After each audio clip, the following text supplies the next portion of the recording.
తోడను పలుగు వారిని ప్రియులను భావింతుము. ప్రేమ తోడను పొరుగు వారిని ప్రియులను భావింతుము.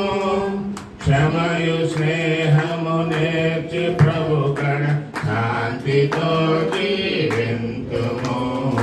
క్షమయు స్నేహము నేర్చి ప్రభుగణ శాంతితో జీవింతుము.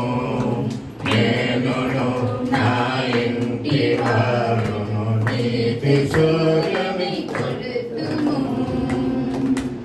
శక్తి కొలది శరీర